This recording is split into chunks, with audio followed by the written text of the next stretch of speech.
This is part 2 of the Bradford West Hustings. For those listening and on social media, please use the hashtag Sunrise Radio and hashtag Bradford West. For those that have not registered to vote yet, please do register online at www.gov.uk/register-2-vote. Harry? First of all, I'd like to take issue with the word prevent itself and the people that it is targeted at. It's a divisive word, and I've never ever liked what prevent is and what it's trying to do. And I've often spoken with the police commissioners regarding this word, and it would have been a lot better as a word of choice if it was to have been used. Now, if you adopt the UKIP policy of non-intervention in foreign wars, right, we would not need divisive things like this to start with, okay? And it's one of the problems I think we have is education, and the division between the second, third, and fourth generation and the first generation is causing, in my opinion, is the problem that we need to address.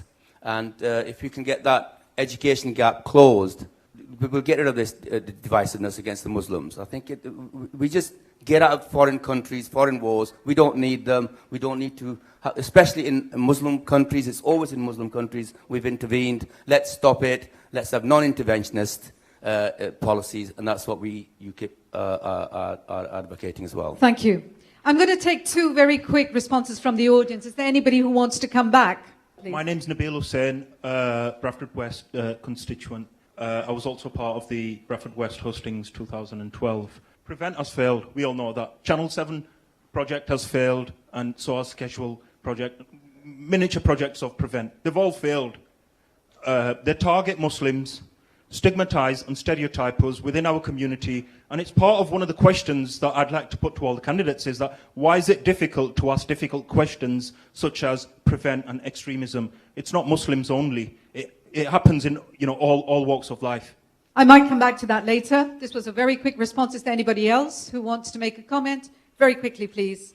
Mohammed Ayub, how important is integrity for a parliamentarian? Sorry, I'm not taking questions. I asked specifically around responses to prevent, so I'm going to move to the next one. The next question is from Sue Smith-Beckley. I'm an immigration advisor based here in the Business Centre, and I'd like to ask the panel about the spousal immigration rules, whereby a spouse is required to earn a salary of $18,600 in order to call their partner to the UK. This has a significant impact on the people in Bradford who find it very difficult to earn that kind of wage. And I'd like to ask the panel, how is that fair when it's so much higher than the minimum UK wage? I'd also like to know whether the panel would support any measures to lower the current financial requirements of the rules. Thank you. Alun, can I ask you to come into this question, please? Because obviously the LibDems were in coalition with the Conservatives, and I don't recall them actually, having a position on it at all. So it was their acquiescence in the policy. Well, yes. I mean, it goes to the question of coalition. You don't get everything you want when you've only got 50 MPs. But the obvious answer is no, it's not fair, and it is a nonsense that a city like Bradford, where the average wages are lower, it should be harder to bring your spouse in than in London, where the average wages are higher. I mean, how can that possibly be fair? So a crude line cut-off point like that is a nonsense. As Greens, we are committed to scrapping the £18,600 earning threshold for spousal entry into this country. We have a whole series of policies around immigration that look at the value that a person would bring to the economy rather than the fact that their spouse earns a certain amount. And yes, it is unfair, remarkably unfair, given that our economy brings much lower wage levels than it would in the southeast, for instance. So, yeah, we're scrapping it. It's gone. Well, George, there's a clear distinction between how your government treats those who are big investors and those who earn below the 18,600 threshold. How would you actually support this policy? I think prima facie, it does indeed seem quite unfair. And I hope you'll respect me for my honesty in saying that this is certainly something that, if elected, I would want to look at. I don't think it's just the job of an MP to impose government policy on his or her constituents. It's also the job to impose your constituents on government policy. The only thing I will say is clearly we have a serious issue whilst you have completely unrestricted movement of people inside Europe. What that therefore means is that for those outside Europe, the rules are disproportionately harsh, in my view, because we can't control any of the movement inside the European Union, there is a disproportionate harshness on those outside. Clearly, this is something that has to be looked at and renegotiated. I don't want to start sounding like Harry Boota, but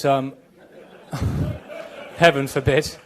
But I think there does need to be a renegotiation on this issue, and I think there does need to be a referendum on this issue. It's as simple as that. I absolutely agree. It is absurd to have 18,600 when your minimum wage is just under 13,000. We are committed to reviewing it. The Labour government, when it was the Tories that brought in the rule where an immigration officer could look at if a person wanted to come over and it was just for economic purposes, they could refuse them on them grounds. And it was a Labour government that came in and abolished that. And similarly, we'll be looking at reviewing this as well. Harry, your party has been very vocal on this issue. What a lovely Freudian slip that is. Yeah. We live in hope. Thank you. Yes. I think I've got a vote. I can understand why the 18,600 came where it came from and what they tried to do, which is to bring a spouse over and they can support it.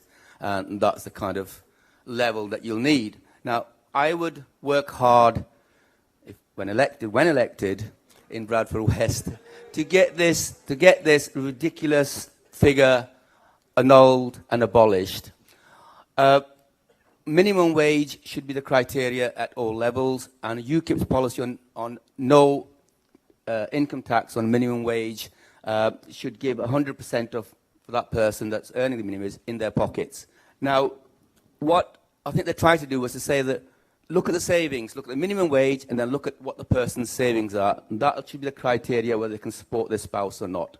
Right? So the minimum wage should be the criteria for bringing your spouse over, and they can look at their savings as an additional thing to say that whether they can support the spouse or not. That would be something I'd be looking at, okay, rather than the 18,500, which is totally ridiculous. Okay. Mr. Galloway. Have you asked Nigel Farage, Harry? You know, there's something... I hope you'll forgive me. He will agree with me. He will agree with me. We'll let Mr. Galloway answer the question. I very much doubt that he'll agree with you. There's something unnatural, Harry, about a man like you standing for you. It's like watching a bear dancing. It's just not natural. And you see, the Liberals overtly, and George Grant for the Conservatives covertly, seek to fool you by saying that they'd look at it, review it. It was them that introduced it. It is a racist policy. It doesn't apply to an Italian or a Polish person who can bring a wife or a husband or 5 or 10 or 50 wives and husbands to come and live here. But someone from the subcontinent cannot choose a bride or groom of their own choosing unless they can demonstrate on paper £18,600 earnings. Now that is not just racial discrimination, it's class discrimination. Discriminating against poor people and discriminating against Asian people. It is an abomination and it's a disgrace that Labour is committed only to reviewing this. Why don't they commit themselves to scrapping it? I certainly would. Please, thank you very much. Yeah. Tazim Suez. I would like Naz to answer this one. We're only about a month away from the elections, and we know everything about your personal life, but I'd really love to hear about your priorities. And not only about your priorities, because it's not just Bradford West, it's the whole of Bradford, because it's all in the same boat, really. But in Bradford West, I want to hear about your priorities now. I haven't heard about that in the media. And not just about your priorities, but how you tend to tackle those. Naz, before you answer that question, can I say that if you can stick to 3 priorities, please, or we might have an endless list. Thank you, Tazim. My 3 priorities, first one has to be education. And the reason education is because we're second from the bottom and we have a long way to get our education standards up. How I do that in terms of education is we have had Professor Wood's report, which landed on the 17th of March, that was incorporated into a plan for Bradford to deliver on in terms of, so it has priorities, and how I would implement that is scrutinise and be, unlike our current MP, who doesn't engage with our leadership, who refuses to engage with the leadership on education because he feels that actually you're the part of a problem, so I'm not prepared to talk to you. If we do not sit at the table, if we do not actually engage in those discussions and hold people to account, we cannot shift the status quo. We are in Bradford. Bradford Council has agreed to implement all those recommendations, and Professor Wood's recommendations came. He was the advisor, the academic advisor to the London Challenge. So we will be doing that. So there's a culture of accountability that has to be created. There has to be, for me, the second priority has to be in terms of jobs. If we do not engage, we have 6 billion coming to the LEPs. If we have that 6 billion devolution, we have to, again, be engaged in those discussions. Only then can we prioritise where the money is going to be going. And we have to target small, medium businesses, because that's where the real growth is. That's where sustainability will come from. If we miss that, we miss a whole generation again. Third, so we've got education, we've got unemployment, apprenticeships, having people, skill set. Skill set is absolutely important. We have lots of people in Bradford who are graduates who don't have jobs. So we've got, the university fees are going to come down. You've got 3,000 each. So we've got less debt. And that less debt is not just about students walking away with it, but actually at the end of it, we have 261 billion in debt that the government will end up paying back. So why do that? Why not just knock the tuition fees down in the first instance? So being able to give young people the opportunity to increase their skill sets. Those are my 3, but I've got loads more, but anyway. Yeah. Naz, can I just ask you, I mean, you talked about education being important, but clearly, you know, as far as the local council is concerned, Labour is actually now in power. It's the Labour leadership, you know, that has got responsibility for the portfolio. And how is it that, you know, we've had generation after generation of poor performance, so it doesn't square up in terms of what you're saying. Let me square that up for you. The Labour leadership, education came back under Labour leadership in 2011, not before that. For 10 years, it was handed out when it was under a Tory council to Serco. So that 10 years of failure, that 10 years of privatisation through the back door, let's be clear, is where we are at with education. We do have pockets of good practice. We need to learn from that pocket of good practice and improve. We are on target for 2017, and I've openly said this publicly on the radio and to people. It's not good enough for me because my kids are in this education system. Yeah, thank you. So, George, I'd like to turn to you. I mean, one of the things that's happened in Bradford is that we've seen a mushrooming of free schools. We've seen academies come up. And what that's done is taken away vital funding from state sector. In a place like Bradford West, you know, when you've got schools that are under the state sector, they're getting important monies being taken away from them. How would you justify a policy as somebody who's standing for a constituency like Bradford West? Well, I think that the free school agenda in this city has actually yielded some genuinely positive dividends. There is now just one school secondary school in Bradford West that has been rated outstanding across all areas. It was founded in 2012. It is Dixon's Trinity Academy. So it is clearly not the case that this is something that is proving detrimental to education. That being said, I find it really extraordinary that we talk about this in a sort of zero-sum way. It is quite possible to have investment in state education and also to allow parents and governors who want to do so, other groups, to establish a school if they so choose. That is what is happening, and I see no contradiction in that. As I say, There is another free school that I visited recently called One in a Million. George, it too is having some extraordinary results. George, so it does seem to be working in this constituency. There's a zero-sum education pot. That hasn't increased. And if a larger proportion of that actually goes to academies and goes to free schools and not state schools, it follows that the investment in state schools is far lower than it is with free schools and academies, which is actually a pet project with Michael Gove. Well, they are all state schools. They are not private schools. They're all state schools. You just have different categories of school. And this system is starting to work. I think Bradford in education in Bradford West has bumped along the bottom for a very, very long time. We are seeing now improvements, real improvements in education in this city. A lot of them are coming through these academies, and why everyone is so keen to rubbish something that works is frankly beyond me. I think I'd like to maintain if that same monies did go to the state sector, then, possibly they might not be bumping around. But money Mr. is Galloway, not everything. Mr. Money Galloway, is not the solution to all the world's ills right now. We're not seeing improvements. We're going down the league. When I arrived here 3 years ago, we were the 5th bottom of the league. Now we're the 2nd bottom of the league. And the Tories are going to cut education spending by £3 billion in the next 12 months if they get back.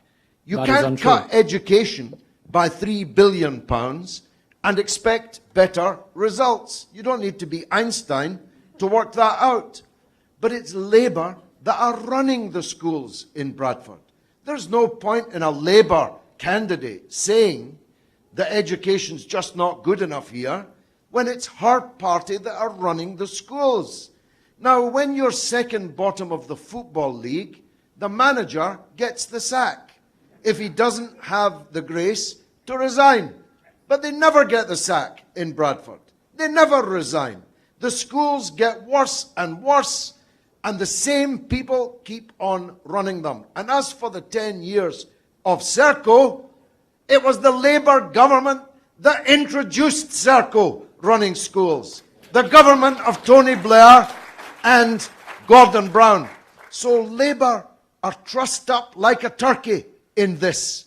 And I think nobody in this hall or in this electorate should be in any doubt. I mean, she talks about the London Challenge. It was me that raised the London Challenge. When they were telling us we didn't have a problem, I was demanding a London Challenge. Now, it's wonderful to have converts. Let's have a London Challenge here in Bradford. Let's hire the people who ran the London Challenge to run a Bradford Challenge. I was the MP Ratna in Tower Hamlets. They're 15th from the top of the National League. We are 152nd out of 154. If we can do it in Tower Hamlets with the same demographic as we have here in Bradford, we can do it too. Mr. Galloway, I've heard you talking about the Bradford Challenge, and you've made it one of the key issues that you want to engage in. But what I haven't seen is progress in terms of moving that agenda forward. And I also recall that you raised this issue in Parliament, and you were invited by Mr. Michael Gove to meet with him to talk about, how you might be able to work with him to try and rectify the situation in Bradford. So could you kind of, elucidate what you have done in terms of the Bradford Challenge, rather than saying that that's something we need to have? And did you meet Mr. Michael Gove? I did indeed, in his very plush private office. And I said to him exactly what I've said to you and the audience, that Bradford schools are a national disgrace, and the people that are running them need to be sacked if we're going to make any progress. I had 3 conversations with Michael Gove on this subject when he was the Education Secretary, but the problem is he's ideologically bound, as is George Grant, to a model of free schools and academies which, as you implied, suck resources, suck money, suck teachers out of the state system, where the vast majority of our students still have to go. Now, I don't run the City Hall. I wish I did. I don't run the government. I wish I did. But I'm very glad that Labour in Bradford has at least come round to accepting that there is a problem. They want to call it the Northern Challenge. I call it the Bradford Challenge. I'll settle for a Yorkshire Challenge. But let's do something, for God's sake. Yeah. Could I ask both of you, would you like to respond to that, please? I have 2 children who came through the Bradford education system, and they've done pretty well.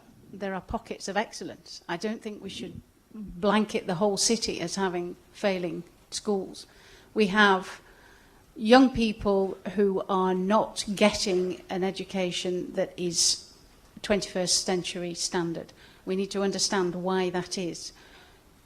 All children start similarly. They start, as small people, and they have opportunities presented to them throughout their lives.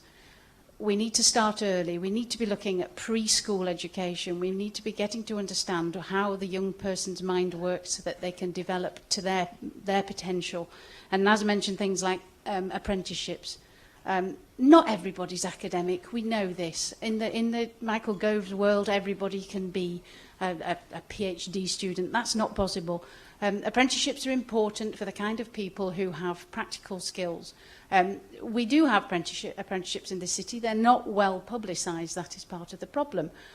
We do have opportunities for young people that somehow the schools don't give adequate career and lifetime advice. We need to be looking at how the young person wants to develop and where they want to go.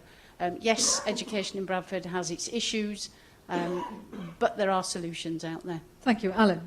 Thank you. George, I think you're being uncharacteristically unfair. It was a new Labour government that forced Bradford Council to outsource education to Serco in response to the failures of the Labour administration that had been running education in the years leading up to that. However, we are actually talking about a parliamentary election. We're talking about national government, and as has been quite pointed out, the main responsibility for delivering education is down to the council.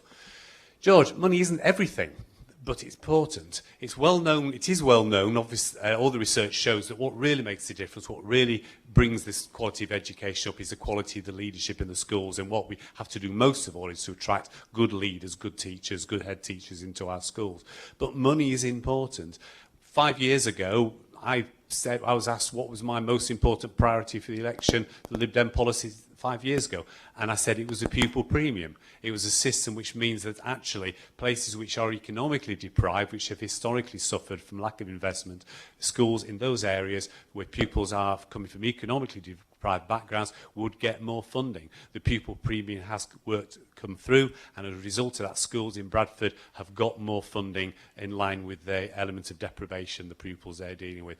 Unfortunately, it still hasn't helped yet, and that's more about the leadership, so it has to be done. Thank you.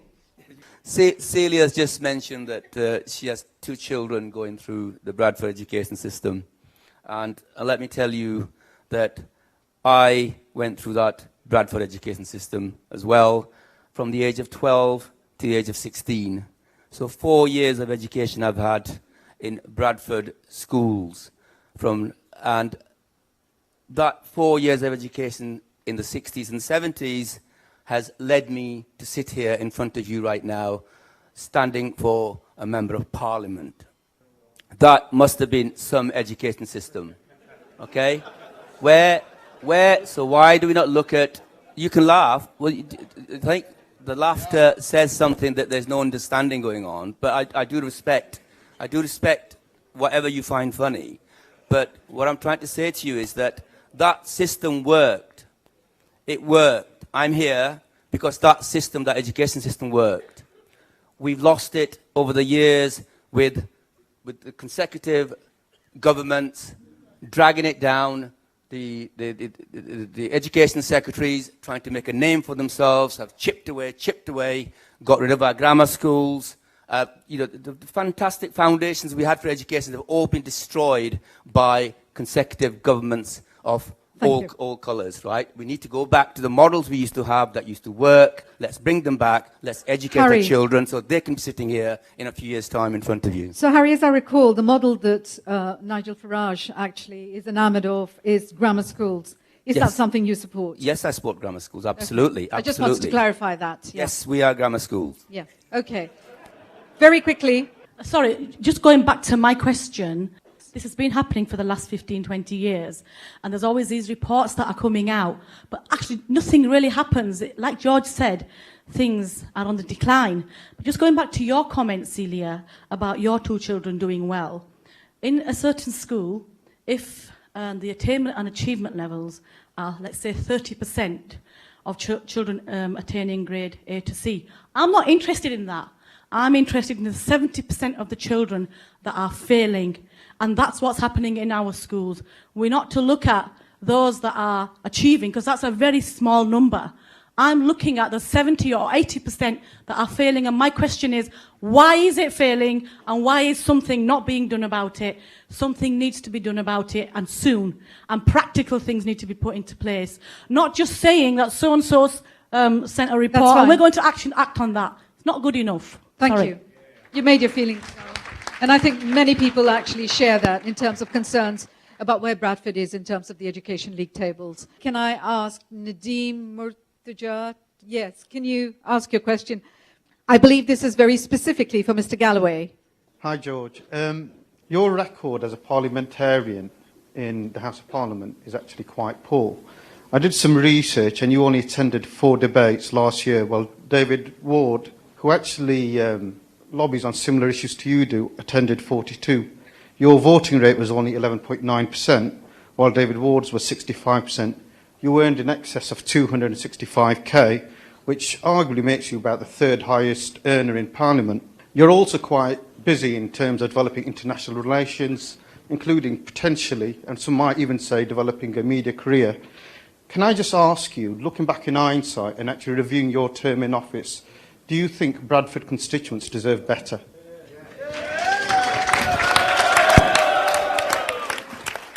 Well, Bradford constituents chose me, and they'll vote again on the 7th of May.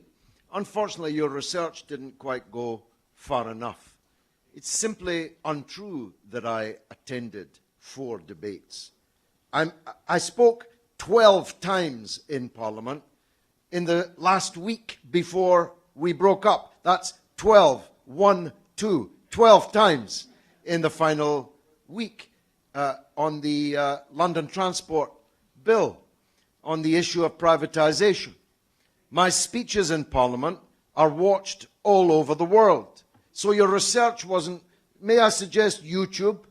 Because if you go to YouTube, you'll see speeches by me in Parliament that have been watched hundreds of thousands, in some cases millions of times. I'm not sure that that my Labour opponent will ever be able to say that. I am one of the senior parliamentarians in this country. That's why the media are here. That's why all these people are here.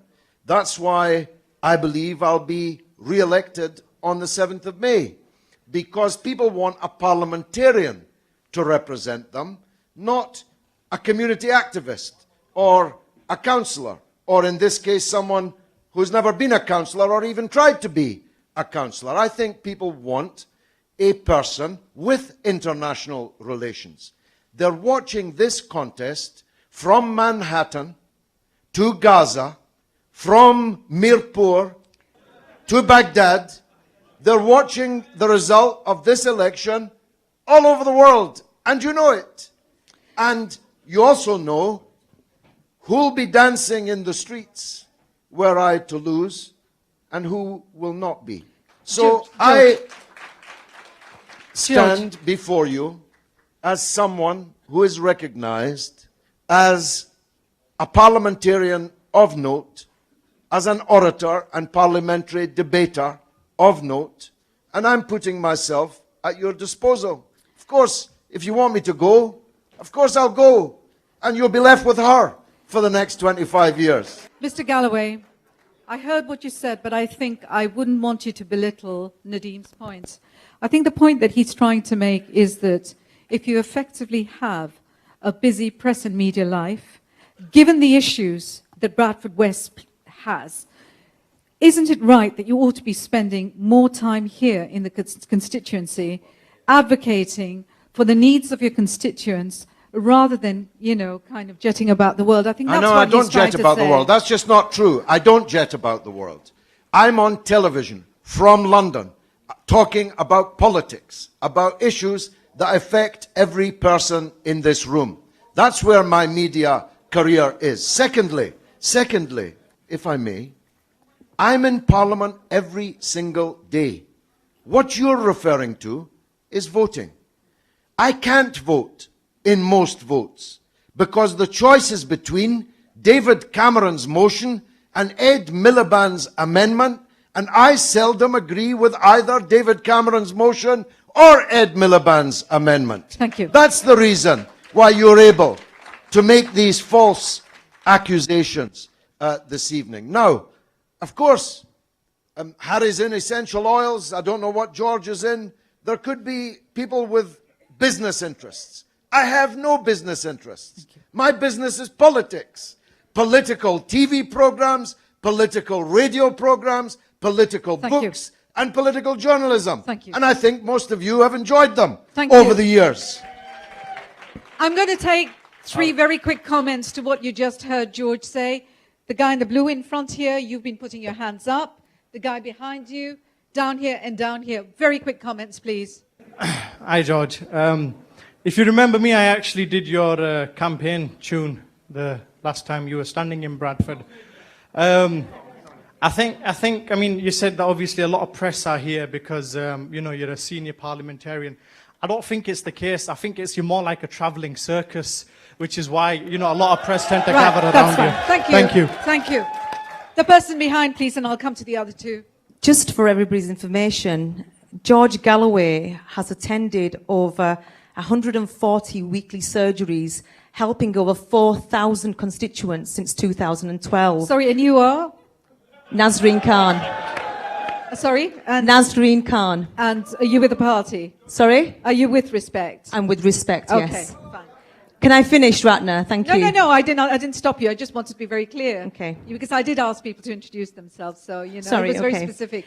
George's next final years will be securing future for the young city of Britain. Education, training and jobs, proper jobs. Thank you. There's one person there. George Galloway, do you not make the point that because your vote is in effect useless, that's what makes you a useless MP? On to the next one. You have only one vote against many MPs. None of the No, debates can you about please take the mic away? I will not have that. Can we have someone else, please? Gentleman here, and I'll come to you. I voted for George Galloway in the last election. I campaigned for George Galloway in the last election. I'm not a member of Respect. But I think he's being criticised by a number of people because he takes on board international issues. There was, in Victorian times, there was the expression, a little Englander. George Galloway is not a little Englander. He's concerned about what's happening in Palestine. He's concerned about what's happening in Iraq. He's concerned about what's happening in Syria and Libya. You cannot isolate those things from what we need in Bradford West. As far as I observe, the lady mentioned all the different surgeries you have. You're a good MP, and I'm going to vote for you again. Thank you. Ratner. And that's the last response. Mr. Galloway, hi. Assalamu alaikum, everyone. The point, I'm going to keep it down to a comment because we've been asked to keep it down to comments. People voted for you and I voted for you because you gave us a voice that we thought we didn't have. And you talk about issues that do affect us, and we do care about Palestine, Iraq, all those issues across the world. The issue is, and I think most people on both sides of the aisle will agree with me here, it feels as though, and it seems as though, you don't talk about Bradford West enough. And you are a Bradford West MP. And I think that's what the disappointment... I'm a big fan of yours. I have been, your US Senate hearings especially. But that seems to be the biggest disappointment people seem to have. Well, thanks. Quick response. Thanks for being a big fan of mine. You'll find it... You won't be surprised if I find it a little hard to believe, and there's a clack who clack that kind of talk. I am in Bradford every single weekend. I have a surgery every Saturday morning, which starts at 11 in the morning and goes on as long as it takes. I have tabled 250 motions in front of Parliament.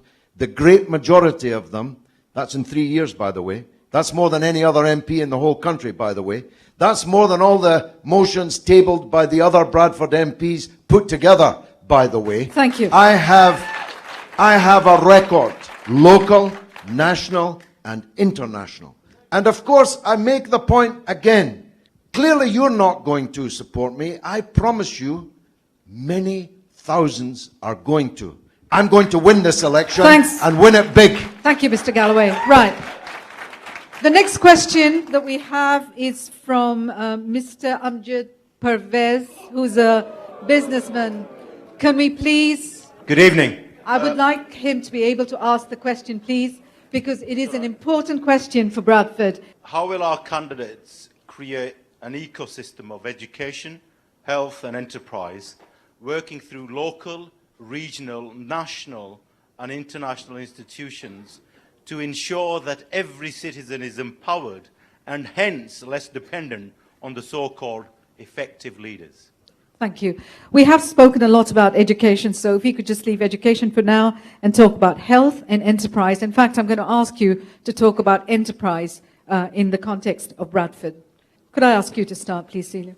I've been involved in enterprise in Bradford for 10 years as a coach, starting new businesses, small to medium-sized enterprises across the city. We do very well at that. What we don't do so well at is expanding those businesses to make them the big employers that they need to be to provide jobs for our expanding population.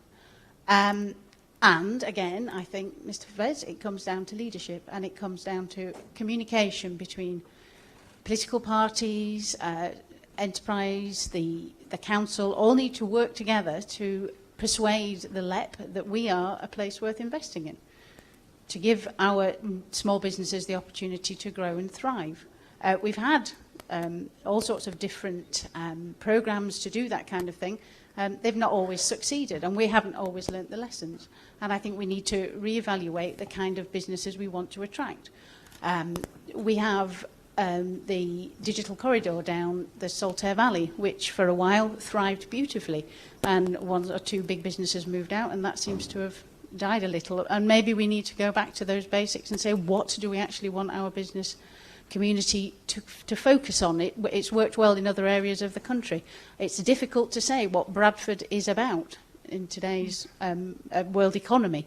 We were once a textile city, and now we're not. We looked at being engineering based, and perhaps we haven't succeeded in that. I think we need to focus on the things we're good at and make sure that those who are succeeding are heard about. That's the other thing. We don't blow our Yorkshire trumpet quite enough. There are businesses in Bradford that do incredibly well. We just don't hear about them in the same way as we do about others across the region. Yeah, fine. I think the quick answer to your question is not on my own. And I think you answered you answered yourself in your own question, Ajay. It is about working together with all the institutions. It is, as you say, it's an ecosystem. It's not just one person, and you have to have a willingness to work with, in particular with respect to enterprise, with businesses, with particularly over apprenticeships. But you can't get away from the need to work with education. So you've got to have communication with the local councils. You've got to communicate with the university. You've got to communicate with the providers of the colleges and the people running apprenticeships. You've got to communicate with the health authorities, the CCGs and the NHS England.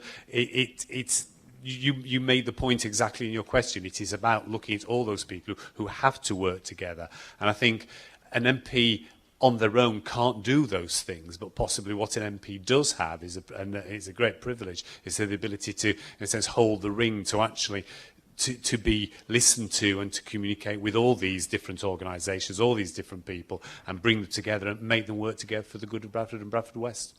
George, if I could ask you, if you recall, George Osborne came to the north and made promises about devolution, and there was talk about, Yorkshire being part of the devolutionary deal.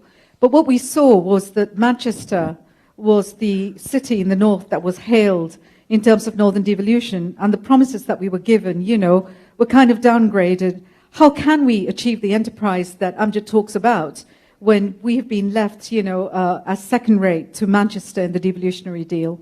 Well, I'm glad we're focusing on enterprise, because that is where it does all start. Empowerment starts with employment. And on this specific issue, one of the things that I think has been most successful in terms of a practical thing in Bradford for increasing employment and opportunity has been the city centre growth zone, which some of you may know of. Essentially, it's a zone that provides business rate relief and capital grants for businesses that come and they, to set up within that business and create new jobs. And several dozen new businesses have been created as a result of that. That is a joint initiative of the Conservative-led government's Regional Growth Fund and Labour-led Bradford Council. It's also an excellent example, in my view, of cross-party cooperation. And for me, it really doesn't matter if you're Conservative, Labour or anything else, if you have the right policies for this city. And I know that George Osborne, you mentioned him, he is rather more popular in the city halls of many northern cities than the occupants of those halls would ever admit, because quietly, behind the scenes, they have been working together productively. Now, I would like to see that growth zone expanded much further.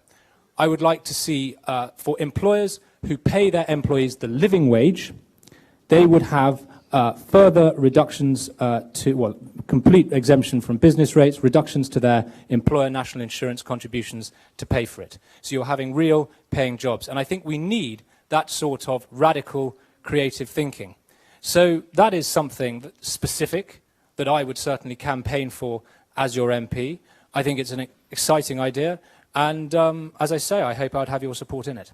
Thank you. Naz? We have already committed to having regional banks. We will create regional banks which will then devolve the money, and we will encourage lending to small businesses. I spoke to the Italian cafe that's opposite the road today of my office, and he said to me he couldn't even raise £10,000 even though he'd been in business for absolute years. Now that's an absolute disgrace. If we want real growth, we have to invest in 99% of the business community, which is the small businesses in our communities.